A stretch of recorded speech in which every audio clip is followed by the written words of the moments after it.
to call this meeting to order. I'd like to welcome all of you here, and as a thing of my personal thing of thank you for your energy, and thank you for for being here. I think that's really critical to know that we have a strong representation of our employees and maybe community people also. So I'd like to thank you for that and welcome you here because of that. We need to have some changes on the agenda. So if we could, let's go through some of the changes. I have one of the changes is that I've been asked to drop from our agenda is tab E, B, approval to seek legislative funding, because we're not allowed for we're no longer asking for that request, so that's not happening anymore. Also, there's going to be on tab A, Randy, if you could. No, the RPS. Okay. We're going to postpone the president's report, but we are going to do the update of academic affairs, correct? All right. And then what we're going to do is we're going to the employee of the month, pass it forward. We're going to move that up before anything else, because Teresita has to go to a class. and of course that's the most important thing. And so are there any other changes to the agenda? Martha? Yes. Can we move the social policy discussion and postpone it to the next month? Because we need to have our attorney look at it before we actually make any decision about it. Okay, where is that? I was just looking. Tab C, B. Okay, so tab C, B is not going to be. Oh, we're going to take that out. Is that correct? Yes. Okay, and so we're taking that out. We're taking the president's report, and we're taking tab E, B on tab E. Okay. Well, I think if we're removing things, then we should also remove under tab E, C, approval related to GEO bond for a regional library. We've had no discussion about this at all. We do have a presentation ready if you'd like to hear the presentation first. Or Okay, I mean, we can hear the presentation. All right. But it's an action item, and I don't think it should be. Anything else, Kathy? I would like to hear the presentation on that. Yeah, I would too. Yeah. And have the opportunity to take action, especially as we go into the legislative season. All right. Well, this is GEO bonds, though. Okay. Well, I think we anything really else? need more discussion, but okay. All right. So do we have an approval of the agenda as so amended? I move approval as amended. Second? Second. All those in favor? Aye. Anyone opposed? Okay. So we're going to start, first of all, with Employee of the Month. Teresa Roybal, if you would come up.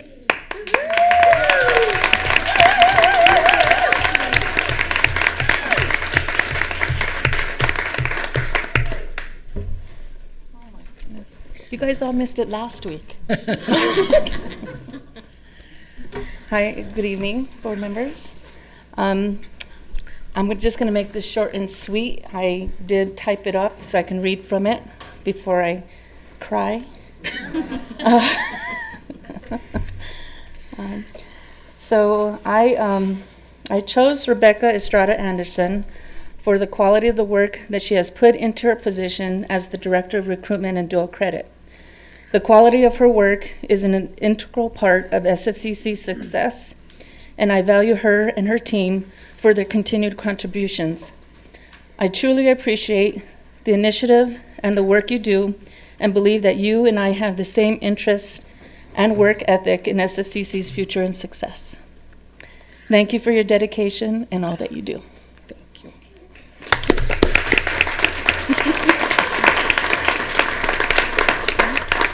Thank you, board members. I just want to go on record as saying two things. The first is it's always an incredible honor when your colleagues recognize you for the work that you do, almost more so than any other award that you can get. But in particular, to get it from Teresa, whose work I've seen for almost a decade and whose tireless efforts all over the place, really, from scheduling to contracts to all the work that she does. I know the quality of work that she does, and so it just means that much more to me that she is the one who is passing this to me. And the other is, I don't do this in a vacuum. I do have a really good team, including Marcos Maez, who's here as our student admissions counselor, Daniela Gurale, who's our dual credit specialist, people in the Welcome and Advising Center. I mean, it is a good team. So thank you so much. And again, thank you, Teresa, for this. You're welcome. I expect you to frame that. It's a beautiful card. Thank you. I chose it. Thank you. And the Wildgram, Roberta Chavez, nominated by Felicia Ortiz. Are either one here? It's just the opposite. It's Roberta Chavez who nominated Felicia Ortiz, and Felicia was not able to be here, but I was just going to read what Roberta said about Felicia in her nomination. She said she has a great personality, she's a hard worker, she's always smiling, she's always very helpful to customers. Thank you. All right. Then what we'll go on is to the update on academic affairs. Randy? Yes. So Dr. Patricia Finn is going to update us, and several faculty, and I think a couple of students may talk to us today about some of the programs in the various schools. Patricia's the dean of 3 schools, the School of Fitness Education, the School of Business and Education, and if I can remember the whole thing, the School of Trades, Technology, Sustainability, and Professional Studies. So, Patricia?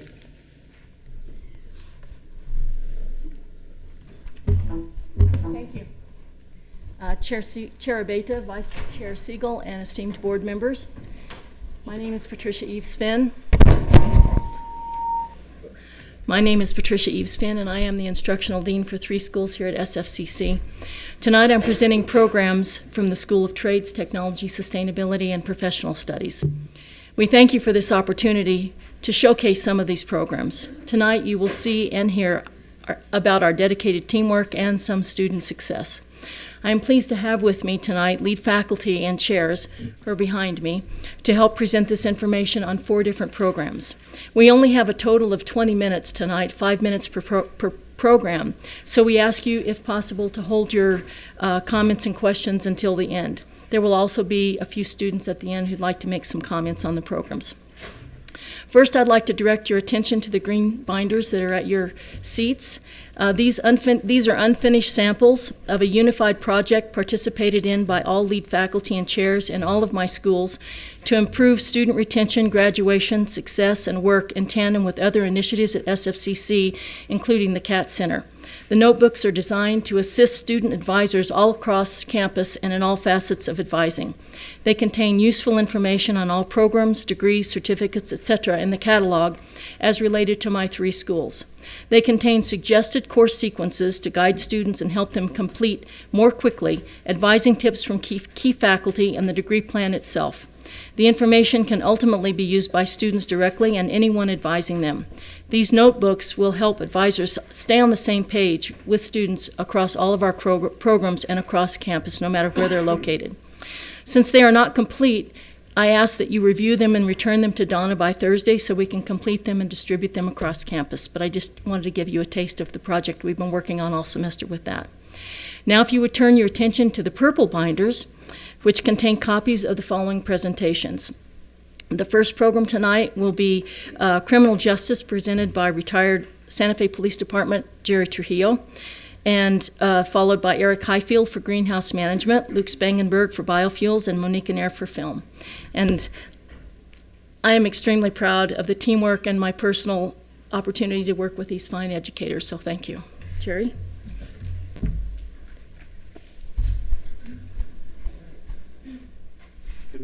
Good evening, President, members of the board. I am Jerry Trujillo. I am a retired Santa Fe police captain, and I am the microphone. Oh, I could like shout if you want me to. Okay. Okay, on TV. My name is Jerry Trujillo. I'm a retired captain from Santa Fe Police, and I am here lead faculty for the criminal justice program. So what does that mean when you say criminal justice? Well, it means a lot of things. And for the community college, what it means is education. So we offer an Associate of Arts in Criminal Justice, which is designed for a college or university transfer. And what we have right now in place is an articulation agreement or a pathway with Highlands University, where if you receive your AA here, you can continue with your bachelor's degree with Highlands University. We've also established an articulation agreement with our Department of Public Safety with the state of New Mexico. What that means if certified law enforcement decides that they want to continue with their education and get their degree, they can do so. They can come here up to 22 credits transfer, and they go towards credit towards an associate's degree. What does this mean?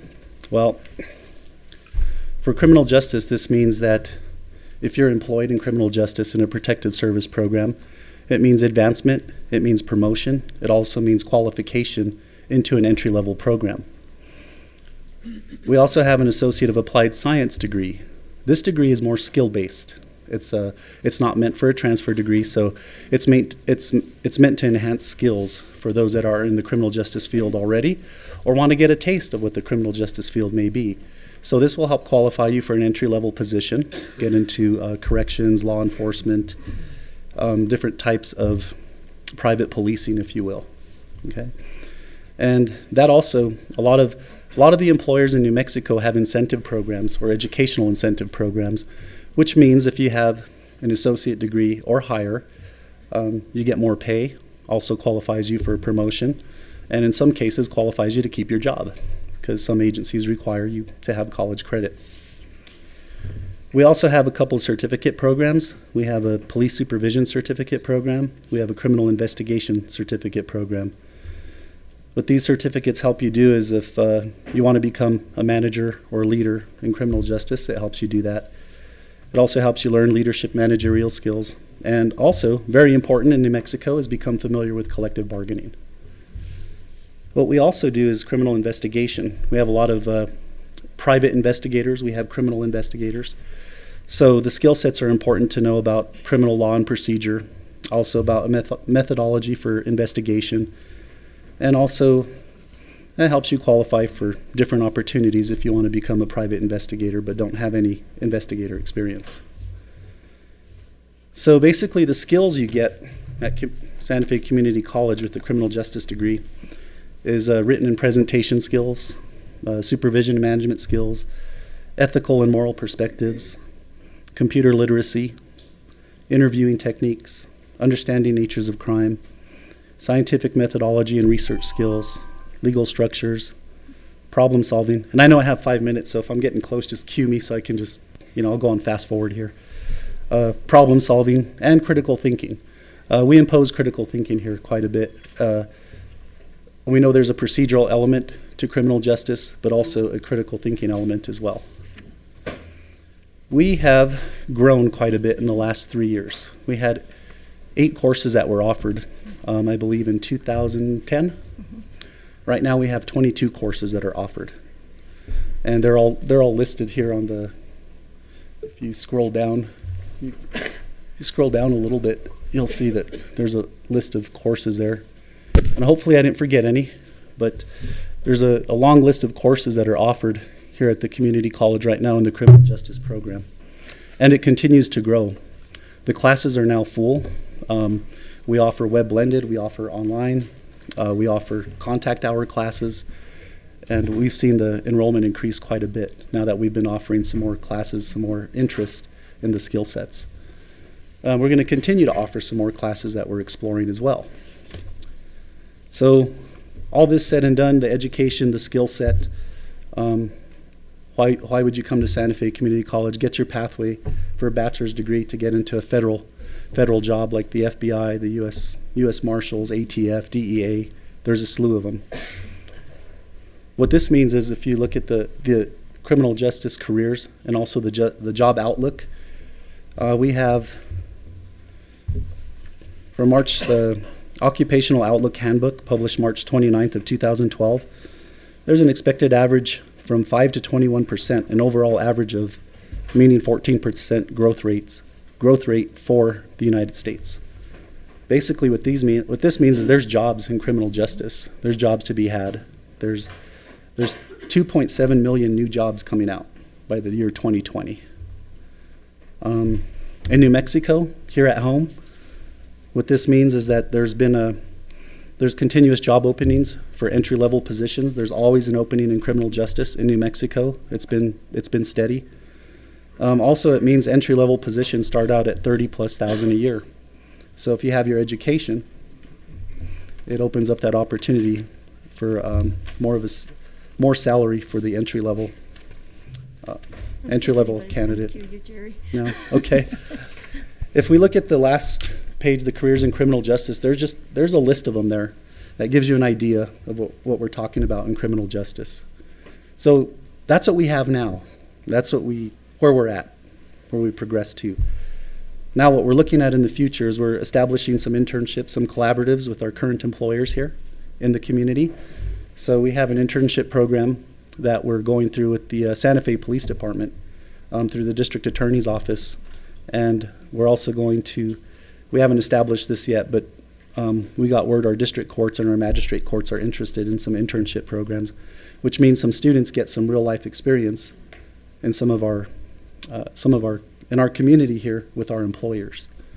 We're also working on another articulation agreement, which would go statewide, the New Mexico Sheriff's Association has contacted us and asked us to do their biennial training for their officers statewide. So they want the education. We have the tools to do it. So we're going to be working with them, with the Department of Public Safety, and with Santa Fe Community College to help establish these collaboratives for education. And there's a slew of other things that we're working on that I'm forgetting. But our instructors, anyway, they're top notch, right? They all have education, they have experience in their field, and they all have at least 10 or more years experience in their field that they're teaching. So if we have an attorney teaching criminal law and procedure, they're an attorney. They're also an educator. If we have instructors like myself teaching, which we do, they have experience in law enforcement. They have experience in corrections. They're teaching, and they also have their college education. So this program is going to continue to grow. There's a big demand for it.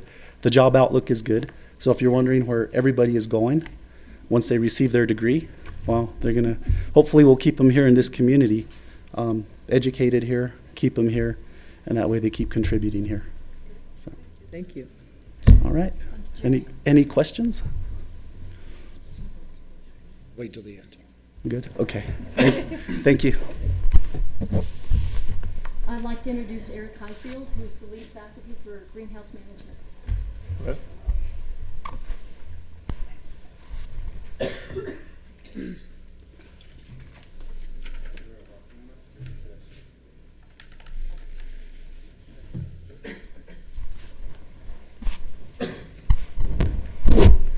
Good evening, President, members of the board. My name is Eric Highfield. I'm new faculty here, and I was brought in to teach the greenhouse management program. I came in with a master's degree from the University of Arizona, where I was fortunate enough to work with some of the top people in the field of aquaculture, hydroponics, and aquaponics, which was my area of specialization. I'm one of less than a dozen individuals with graduate level education specific to aquaponics. So I'd like to kind of go through a presentation and just kind of show you guys the progress that we've made and the things that we've been able to do. So basically, Santa Fe Community College, we provide an excellent variety of programs related to sustainable technologies. There's an enormous interest in sustainable, efficient production of food and the creation of jobs. And conservation of water is becoming a significant issue, not just here in the high desert, but really worldwide. And this technology really showcases that efficiency and conservation of water. This is the most water efficient form of agricultural production in existence, and it's also the fastest growing form of agriculture in the world right now. The Greenhouse Technologies program, we provide hands-on training in the fields of hydroponics, aquaponics, aquaculture, and greenhouse management. So here's just a little chart. This is something I got from Dr. James Ricosi, who's widely regarded as the godfather in the field of aquaponics. He's the one who coined the term. And this chart basically shows the amount of water needed to produce $100 worth of output of conventional crops. So you can see to produce $100 worth of rice, it takes 470,000 liters of water. As you move down, you can see milk. It takes 147,000 liters of water. But as we go down the chart, we see vegetables and fruit and soil. 37,900 liters of water in order to produce $100 worth of fruits and vegetables. Well, if we scroll all the way down to the bottom, we can see hydroponics. To produce hydroponic fruits and vegetables, it takes 600 liters of water to produce $100 worth of output. And then as we get into aquaponics, which is the integration of aquaculture and hydroponics together in a recirculating system, it takes 500 liters of water to produce $100 worth of output with fish and lettuce. And with fish and basil, you're looking at 173 liters of water to produce $100 worth of output. So this is incredibly efficient technology, and traditional agriculture is becoming more challenging and less viable. As our resources become more scarce and more expensive, as arable land becomes less available, we are able to utilize unarable land. We're able to utilize urban landscapes, rooftops, contaminated land, because we don't need to make use of that soil. And we're continuing to see this decreasing availability of water, usable land, and nutrients, and we're seeing our food costs continue to rise. We have the demand for fresh produce, the demand for fresh fish is increasing substantially, and aquaponics really provides a sustainable and efficient means of producing both together in a synergistic system with very minimal inputs. So when we talk about controlled environment agriculture, we're looking at regulating the environment around the area where we're growing our plants and our fish. So we're able to manipulate and control year-round factors like temperature, humidity, airflow, air composition, and your light, or your photosynthetically active radiation. This is the spectrum of light that plants are able to utilize in order to create carbon out of carbon dioxide, to create organic molecules. And when we look at hydroponics, hydroponics is essentially growing plants without soil. This is something that's really gone on for thousands of years, but it hasn't really been perfected until the 1930s by a scientist from UC Berkeley, who really kind of put this into the mainstream. And then some of my mentors from the University of Arizona and Cornell really kind of were on the forefront of commercializing hydroponic food production. You are able to increase the oxygen delivery to the roots, thus increase the production of your plants. You can get more production in less space. You're able to provide custom delivery of nutrients, more efficient use of water, and you can grow in any conditions. Systems can be constructed and used anywhere in any location, ranging from space to underwater exploration. And I've come from programs where we've actually done this. We have a lunar greenhouse program at the University of Arizona, and I did quite a bit of work with that lunar greenhouse. So then we have recirculating aquaculture. And this is not your open ocean net pens. These are not the pens that you see off the Pacific coast that are causing eutrophication and have gotten a bad name. These are recirculating systems where we're using the same water over and over again. This is completely captive. You don't have to worry about any potential contaminants, mercury poisoning, the things that you would have to deal with coming with fish from the ocean. So the same water is able to be reutilized over and over. It gives you complete control as you rear your fish in tanks, raceways, or ponds, and it allows you to produce fish with little or no environmental impact. You have fish feeds that are specifically designed and formulated to exact nutritional requirements, and you have significantly less consumption of water in the process. So you combine the two of these processes together, and we have what's known as aquaponics. Aquaponics essentially takes effluent from fish being reared in tanks or raceways and uses that effluent water as a nutrient source to grow plants without soil.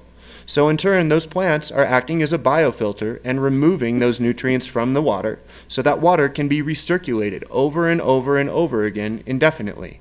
And this production is incredibly effective. we're able to produce something like 11,000 pounds of fish and 40,000 heads of produce on 1/8 of an acre in 5,400 square feet. And that's being conservative. You can actually crank a little bit more out of these systems. So there's an enormous amount of potential for production. And microbes are really the key link between these two processes. You have nitrifying bacteria that are responsible for converting those waste products into a form that's usable by the plants. So essentially the plants provide the fish provide nutrients for the plants act as a biofilter to remove those nutrients from the water so it can be reused over and over. So the only water you add is water that you lose to evaporation and transpiration. Again, this is the most efficient form of agriculture in the world in terms of water consumption, but also in terms of nutrient inputs. It does not waste fertilizers. And aquaponics is the only form of aquaculture where the biofilter actually produces income. And ironically enough, that biofilter, those plants, are actually more valuable than the fish themselves. So the popularity of aquaponics has also provided free marketing. This is a booming field right now. We see an enormous increase in the popularity in the people that are doing this and the businesses associated with it. So here's just a brief diagram kind of showcasing what's going on here. I don't know if I have a pointer on here. I'm not even going to try it. But basically we have, at the top, we have a tilapia. This is just a fish that's providing nutrients to the system. You're feeding that fish. Then we have microbes that convert that effluent, their waste products, into a form that's usable by the plants. The plants then use those nutrients, those fertilizers, to grow, and that water is recirculated back to our fish tanks.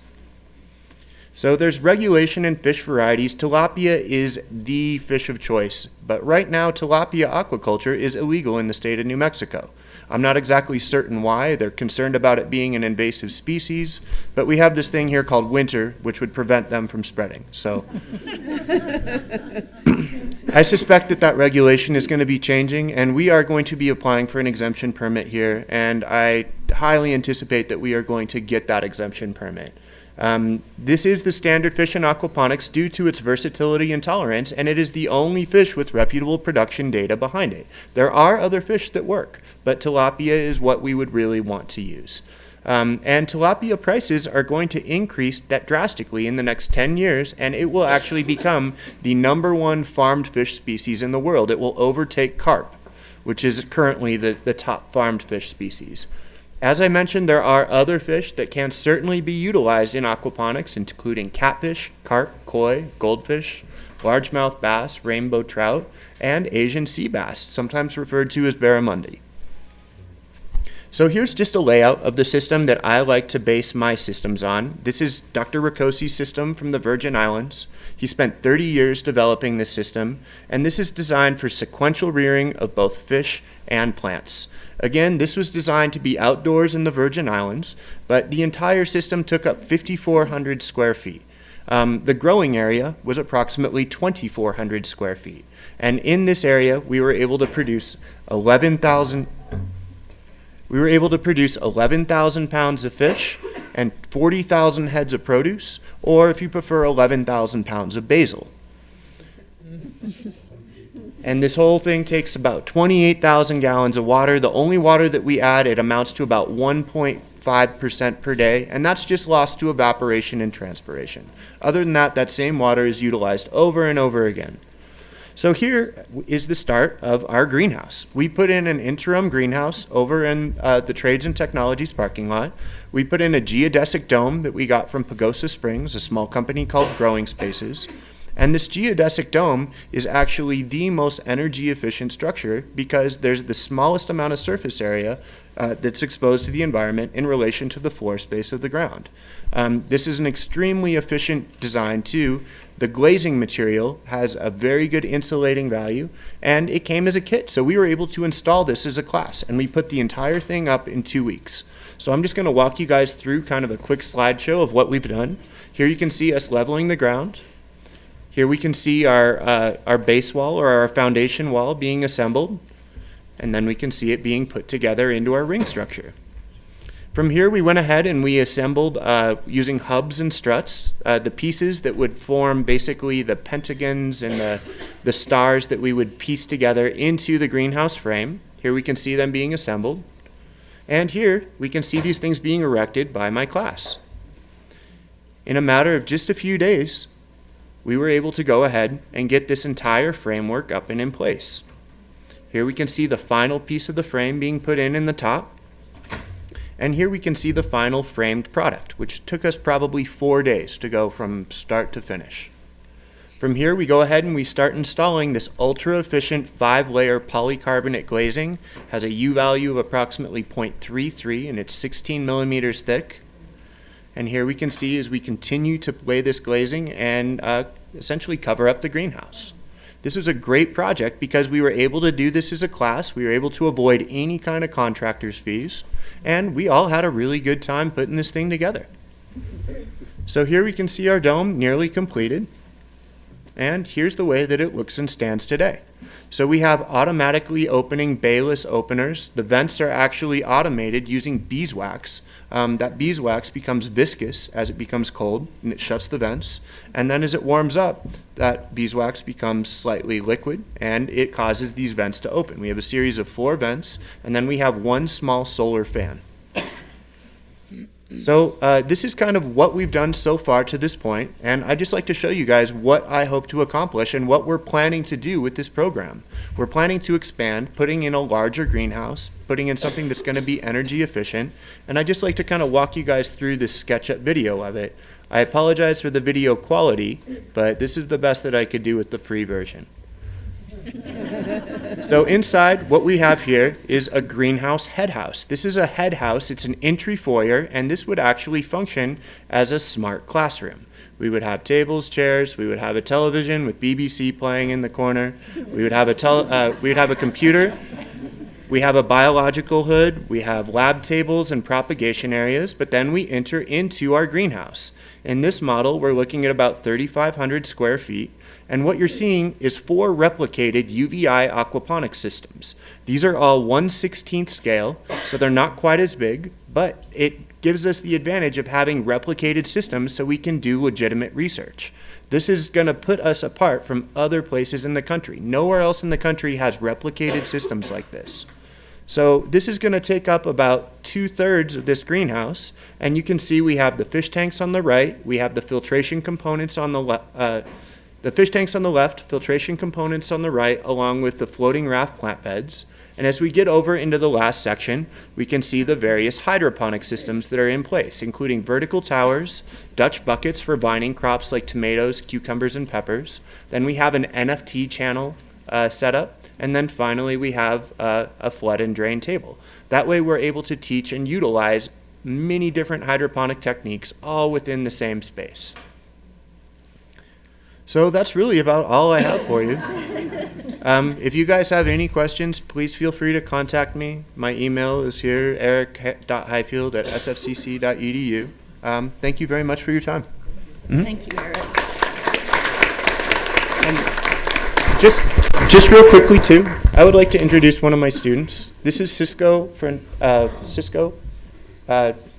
Wiskin Brown, excuse me. His father owns the Green Fire Times, and he's been one of my students and one of my finest students. He's really come a long way, and I think he'd maybe like to say just a quick little blurb as far as his experience with the program so far. Mm-hmm. Thank you. Hello. Well, I think the most important thing is the last time I was in school was 1997. So 15 years have gone by, and the thing that brought me back from my scholarly hiatus was this program.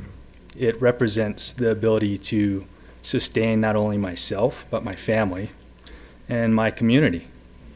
And living in this environment, living in the desert, the fact that it uses so much less water is really intriguing, and I hope to continue the experience of being in this program. I hope to see it grow and expand. Thank you. That's great. Thank you. Thank you. Thank you.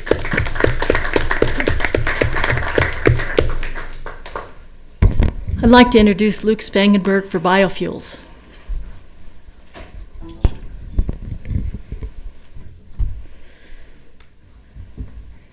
Good evening, Chris, Randy, Linda, Andrea, Martha, and Kathy. I'll make sure I remember all your names. We met the other day in the Student Ambassadors meeting.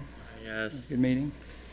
So I'd like to fill you in. Some of you guys, I've met a lot of you on campus. I've been here for a few years. I was here since the inception of this program, first as a student, now as the director of the program. This is a picture of the place that I get to go to work every day, which is the most sustainable building in Santa Fe. You hear about what Eric's doing. If you guys know what Zuby's doing, Amanda's doing, we're on the leading edge of things. So over in the Biofuels lab, we've been really focused on student success, right? We just finished a big grant cycle last year, workforce training, and you know, we want to inspire and innovate these people coming through. We want to get people that are really interested, and we get people coming into our program like Cisco talked about. I believe Cisco was part of some of our workforce training programs with his father and his mother. That gentleman like this came in, Jaime Martinez came into our program. He's an ex-Navy intelligence officer, and he is now the director of the New Mexico Consortium Laboratory. What does that mean? That's the world's leading bioenergy, botany, and algae facility on the planet, right? So one of our guys is leading that. Another young man left our program in 2013, Gary Chavez. He was an intern. He was very closely followed with the school, student worker, gave him a lot of support. He won a scholarship for a PhD track study at NMSU. Out of our college, everything transferred, right? We don't have an articulation agreement with NMSU yet. We're working on that, but this is a success story. Yeah, Undine Fraunglass, she's become she was a student, she was project director, technician. She's also the safety officer for the New Mexico Consortium. She's our liaison to that absolutely fascinating facility, if you haven't seen it, up in Los Alamos. William Torres Longo, another one that came in 2013.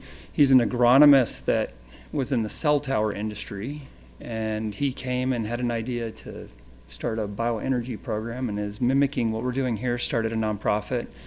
And I believe he has a MOU with the school. It's for international education, so he's working on developing his own kind of Santa Fe Community College Centers of Excellence. That's in Puerto Rico. In Puerto Rico, yes.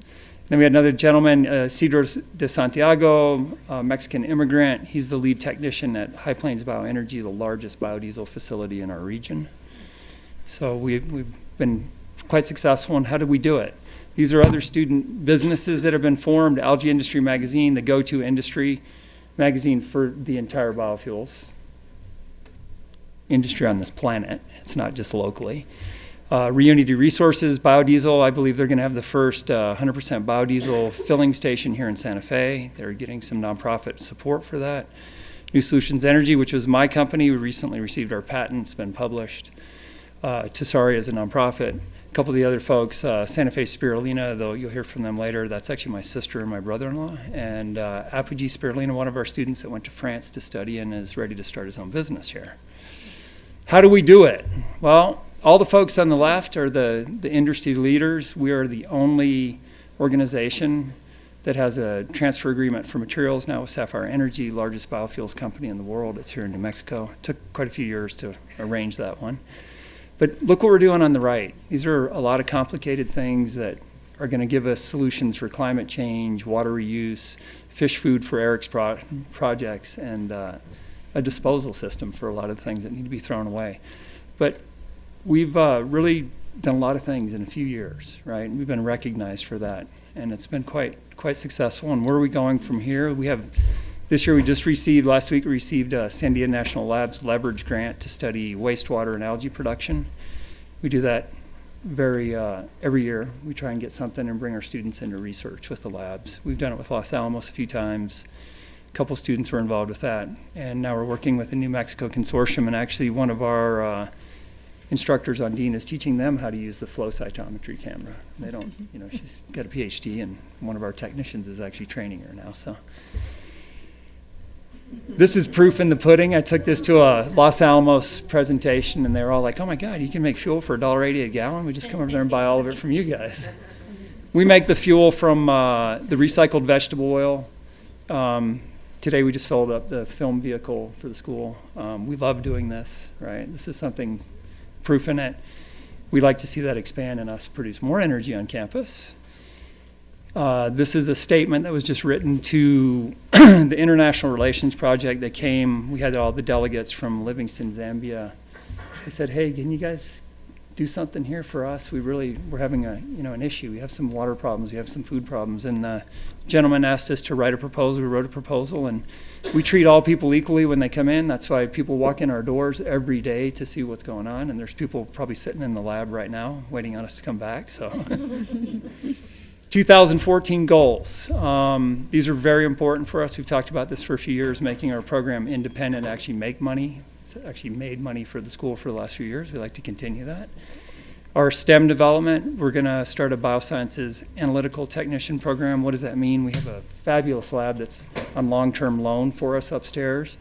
We have a world caliber lab that we can train technicians to transfer them to Los Alamos. Los Alamos is interested in this. National Science Foundation, Los Alamos actually asked us to submit for a grant for one of those, or $1.6 million to become a center, mostly for student support and scholarships for students to go on to the labs. New Mexico Consortium, we were working for them. We're the NSF Educational Outreach checkbox on their grants now. That's a great thing. That's for all of our programs in the trades. UNM EPSCOR, we're going to do a project with them. One closer to my heart is the wastewater biogas water reclamation proposal. Randy's probably looking at that going, oh my God, now they're after the wastewater facility. What if I told you I could make you money off your wastewater facility and give you 5 million gallons of water back a year for agriculture on this campus, right? Instead of piping it off the campus. But we'll get back to that one later. The Roswell Dairy Project, many of you guys are aware of this. This was an abatement issue. The poop basically on the ground was poisoning the groundwater. They asked them for years to solve the problem. Someone actually approached the college. You guys know something about this. We put Steve Hansen on it. They got a permit. They've broken ground. We'll be training folks for that. It's a huge project. We started working with Monique and her crew and Uncle Milt on film and media collaboration. Let's tell our story to the world. It's a great story. We have a lot of cool people in our building. And then also the SFCC Masters in High School Recruitment. I've been very active in that lately, trying to get these young folks in there. And then more importantly, in 2014, the International Algae Conference will be held at the Santa Fe Convention Center. There'll be over 800 of the world's leading scientists. I've been to a few of these conventions. It is a big deal. Santa Fe will be on the map. So we'll look for a lot of them visiting our program. And I would like to thank you guys for giving me a great work environment. I have a great new dean. And Randy's been a great mentor for me for all these years. And I see a lot of people here like Zuby and other people that we work with. Matt Sherman, he was one of mine. We've tempered him down a little bit, but we got a few more coming up after that. And then I also like to introduce two students, which would be my sister Patricia and my brother-in-law Jerry Boyle. They'd like to say a few things about the program. And at one point I had 5 family members in a class, and it was tough. It was tough. Thank you very much. Yeah.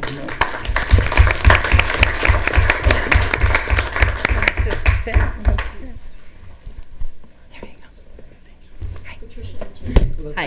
Hello. We graduated in May with a degree in the Associates in Sustainable Technologies. And it was a fantastic learning experience. 30 years out of school, not even night classes, and he came back with a force. My brother was inspired the whole family with his algae pursuits and his sustainable ideas, and the entire family is involved in it, including my 3 sons. They're all students here now as well in the sustainable program. And I can't say enough. We came back for one more year because the greenhouse management program is brilliant. It's exactly what we need to collaborate with everything that we learned with our biofuels, and growing spirulina for business in a greenhouse is a perfect match. So I can't say enough good things. The teachers, the instructors just keep improving. It's like an incubator of goodness. So that's and it's great for Santa Fe. Having lived here for 18 years, this is going to be a better place to establish these models and these ideas. It's really good for the city. Thank you. Hi. Well, I just wanted to say a little bit about what Patricia had said with, we're in the biofuels program. We graduated in May, and now we're going to the greenhouse management. And I think the two are a great fit because as we're growing spirulina, as we call it, biofuels for the body, since it's a anyway. It's a little more reasonable, I guess, to try to compete with the, Sapphire Energy. But I think with the greenhouse management and the spirulina, I think that's just a great fit, because here in New Mexico, with water conservation, and the fact that, again, spirulina is, we grow it in the ponds like the Raceway Pond, so we don't have to deal with the saturation, only evaporation. And again, we can't say enough about the two programs. Right, and look for our business. We're working very hard on developing it and trying all different angles, and there's an education component, a training component to our business that we want to offer the community and students, and just keep the ball rolling. That's pretty much it. Thank you. You're welcome. Great. You're welcome. Thank you.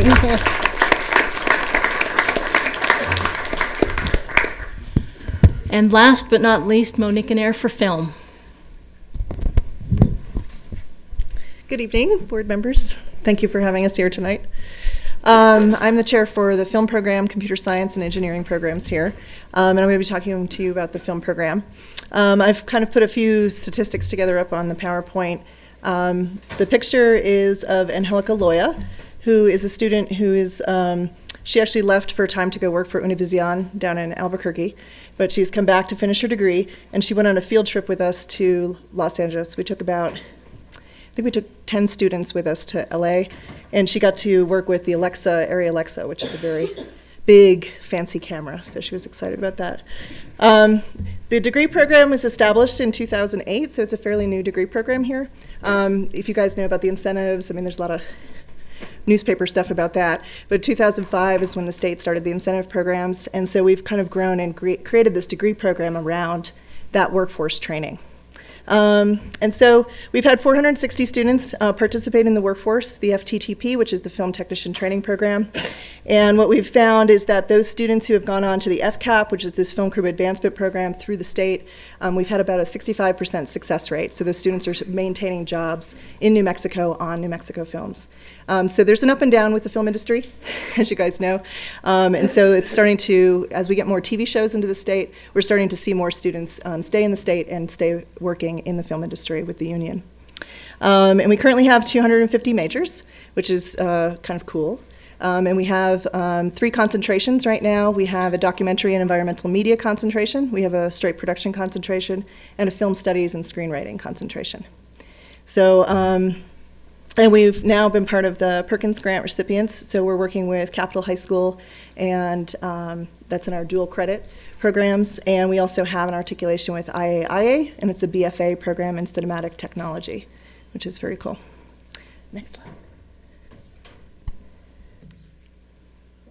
slide. So one of the things that we've really been able to do with our program is the partnerships, and you guys hear that from all the other programs, but it's really, those partnerships are so essential to the success of our students going out and working. And so we really have to make sure that those things are solid, that they're continually being massaged, if nothing else. And so one of the things that we have done is we've partnered with a nonprofit, New Mexico Film Resource, and they've been able to really, when we have kind of those downtimes with the film industry, because work is really seasonal here, we're able to really look at internships on different types of media that you wouldn't think feature films or television, but we've worked with Patricia, with the First District Court of New Mexico, to create a bilingual, it was family law, I think, right? It's the orientation that the courts require for anyone filing a domestic situation or divorce that don't have an attorney. And that was a really exciting project for our students, and we've been doing more and more bilingual projects, and we're partnering with other programs. And really what we're seeing, medical video is also a big piece of the industry that's starting to come into Santa Fe too, with the hospital, and we have students working there. So there's a lot of different types of media. The kind of storytelling needs to be told, especially with all these great programs that we have here, the great projects people are doing. Those stories really need to be out there. And so that's really how our students are interfacing. And New Mexico DOH, that was a huge grant project that came down, and we partnered with NMFR, which is New Mexico Film Resource, to do both Day 1 and Day 2 projects with New Mexico Department of Health, and those went to Washington, D.C., and they screened there, and we won awards for those, so that was very exciting. So next slide. One of the other things that's unique here, and I don't know if you guys know about it, but I worked with Girls Film School at the College of Santa Fe from 99 to 2005, and we were able to take that curriculum and bring it here when that program was unable to keep functioning. And so we created the Girls Media Workshop in 2009, and we've also partnered with NALEAP, and we're also working with IAIA and creating these student filmmaker summits. And one of the things is that with technology and filmmaking, there's very few women and minorities that go into those fields. There's just not a lot of room right now, it seems, for them. And it's also the access to the technology and the training. And so we've really tried to focus on that and really change from the 4% average that's currently out there in technology-based filmmaking jobs to kind of change that and see if we can't get more people interested. So that's where we are with that. So there's a lot of other things that are going on, and I would feel free to contact me if you want to know more about the film program for sure. Thank you.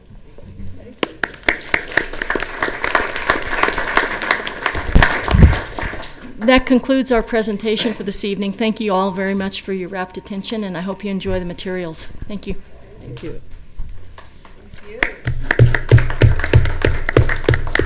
I have a real quick comment. I think that, Santa Fe, just the name Santa Fe has been associated with the arts, and to know that we have greenhouse, bio, and film, and that those programs are growing, and that it's being made available to our local students, so critical, and that that we are, I hate to be a sports guy, but we're number one. We're up there, and it really feels good to know that, and that that the passion, that's what the passion, it shows, and so thank you for that.